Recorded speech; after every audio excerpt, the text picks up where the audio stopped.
Hello student, how are you? Welcome to my YouTube channel physics tutorial. तो आज मैं आपको बताने जा रही हूँ यूपीएससी आईएएस मेंस के सिलेबस के बारे में।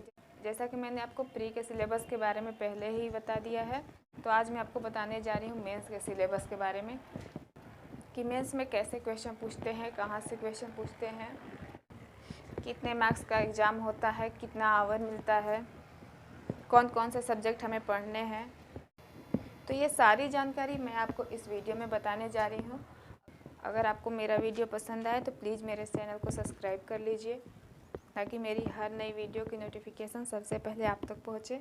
तो चलिए स्टार्ट करते हैं आज के यूपीएससी मेंस एग्ज़ाम पैटर्न के बारे में। तो इसमें टोटल 9 पेपर होते हैं, जिसमें हमको 2 पेपर में सिर्फ पास होना ज़रूरी होता है, और वो पेपर होता है कंपलसरी इंडियन लैंग्वेज, जिसमें आप जानते हैं इंडियन लैंग्वेज क्या है। इंडियन लैंग्वेज को सिलेक्ट करिए।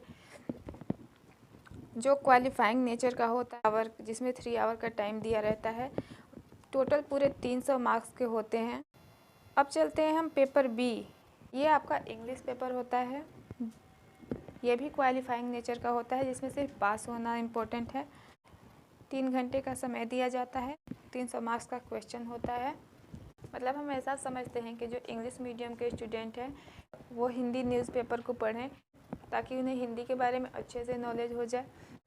जैसा कि हम वीडियो आईएएस बन जाते हैं, और अगर कहीं जाते हैं कोई हमसे इंग्लिश में बात करता है तो हम क्या बोलेंगे कि हमने तो हिंदी मीडियम में एग्ज़ाम दिया है, हमें हिंदी नहीं आती, आप हिंदी में बोलिए।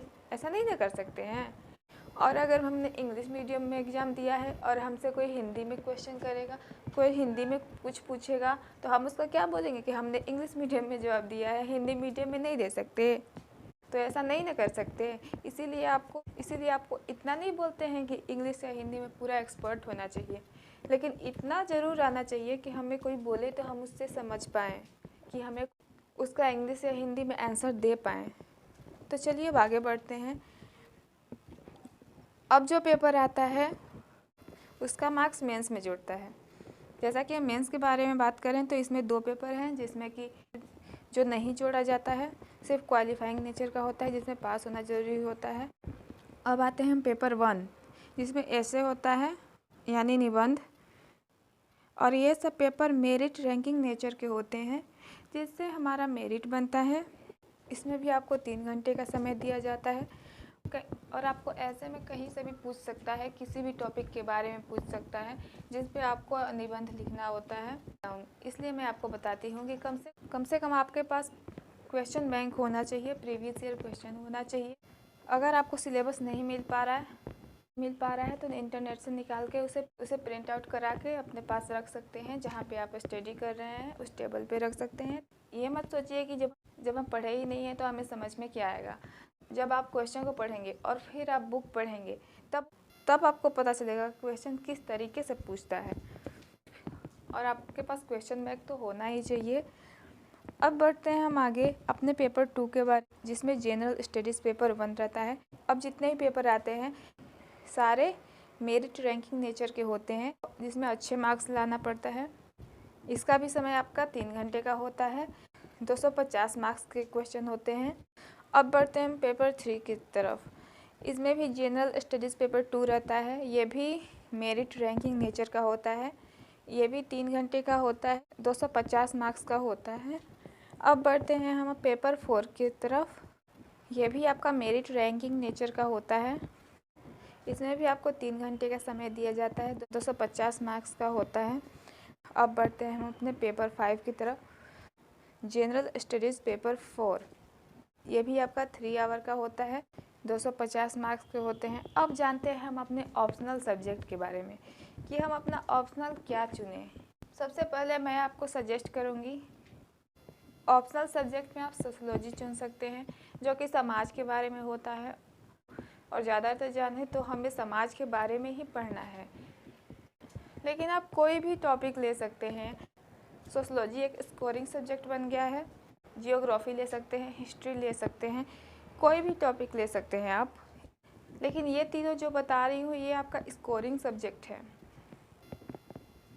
इसमें मार्क्स अच्छे आते हैं। लेकिन सबसे पहले किसी भी सब्जेक्ट को ऑप्शनल चूज करने से पहले हम ये जान लेते हैं कि जिस सब्जेक्ट में हम अच्छे से लिख सकें उसी सब्जेक्ट को हमें चूज करना चाहिए ऑप्शनल के लिए। तो जिस सब्जेक्ट में आप अच्छे से लिख सकें, आपको उसकी अच्छे से समझ है, उस सब्जेक्ट को आप ऑप्शनल चूज कर सकते हैं। मैं तो यही बोलूँगी कि ऑप्शनल सब्जेक्ट आपका सोशलॉजी, जियोग्राफी, हिस्ट्री, यही तीनों हैं। लेकिन आपको क्या समझ में आता है, आप क्या लेना चाहते हैं, ये आप पे डिपेंड करता है। आप किस टॉपिक को अच्छे से क्लियर कर सकते हैं, अच्छे से लिख सकते हैं, उसी टॉपिक को चूज करिए। उसके बाद paper 1, paper 2, paper 3, paper 4, paper 5, paper 6, paper 7, इन सब का मार्क्स आपका काउंट करके आपका रैंक बनता है। उसके बाद आपका इंटरव्यू होता है। टोटल एग्ज़ाम आपको होता है 1750 मार्क्स का। इंटरव्यू होता है आपका 275 मार्क्स का।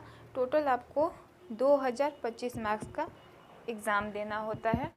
तो अगर आपको मेरा वीडियो पसंद आए तो इसे अधिक से अधिक शेयर करिए। और जो भी स्टूडेंट इस कंपटीशन की तैयारी कर रहे हैं, यूपीएससी का तैयारी कर रहे हैं, कि उन तक ये वीडियो पहुंच जाए।